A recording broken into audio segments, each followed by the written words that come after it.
This dynamic is also at work in the arena of female athletics. Now, in the last 20 years, as a result of the success of Title IX, there has been a huge explosion in the number of women engaged in athletic competition. This has resulted in women participating in high-level and professional sports in a way that simply was not the case in previous years. And yet, when you look at how female athletes are represented and represent themselves outside of athletics, it's as if there exists a strange parallel universe in which these otherwise powerful women do all they can to disavow their power and strength as athletes by presenting themselves in the most conventional, subordinated, and so-called feminine ways. All the stereotypical codes come to the fore. Lying down in the position that Goffman identifies as part of the ritualization of subordination, symbolizing defenselessness and sexual availability,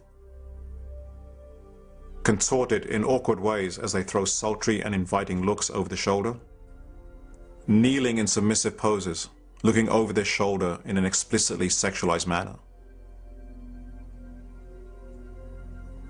At other times, the kneeling pose more straightforward.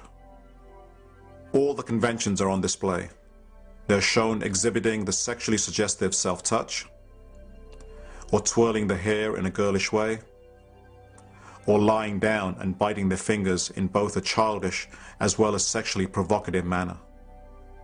Similarly, we can see Goffman's canting categories at work, and they're shown contorting their bodies into awkward poses, placing themselves in the most defenseless positions, demonstrating again and again how these otherwise fearless and groundbreaking female athletes must obediently follow the culture's most stereotypical prescribed formulas.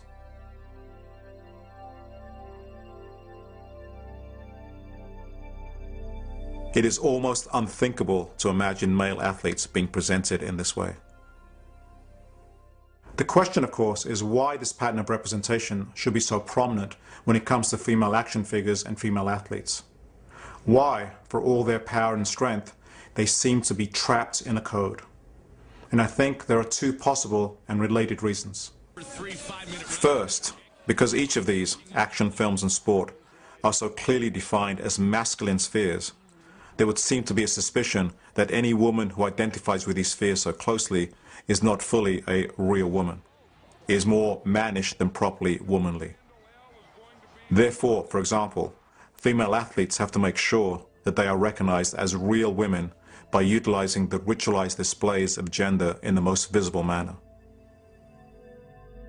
And second, connected to this, there is the widely circulating societal idea that the heterosexuality of women who identify with the world of sports may be suspect. So again, female athletes have to prove that they are not lesbians by adopting the ritualized displays that communicate not only femininity, but heterosexual femininity. Once again, it's as if power and control cannot, by definition, exist side by side with femininity, unless at the same time, women can also demonstrate their obedience to the gender code.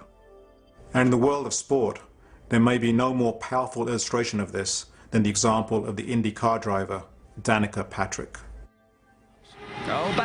Now, motor racing is just about the most rugged and dangerous sport that one can imagine, with cars traveling at speeds of up to 200 miles an hour on a crowded track. You need skill, strength, daring, and courage to win, and Danica Patrick is at the pinnacle of the sport. Danica Patrick wins a twin ring! But as these characteristics in the culture are almost exclusively connected with masculinity, she has to prove that she is a real woman by adopting the ritualized displays of gender that everyone will recognize.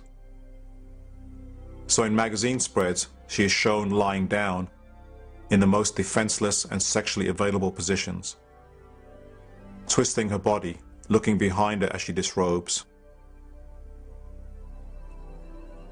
crawling on all fours, and canting her body and legs in ways that normalize her in the eyes of the culture. That is, as a weak and powerless girl.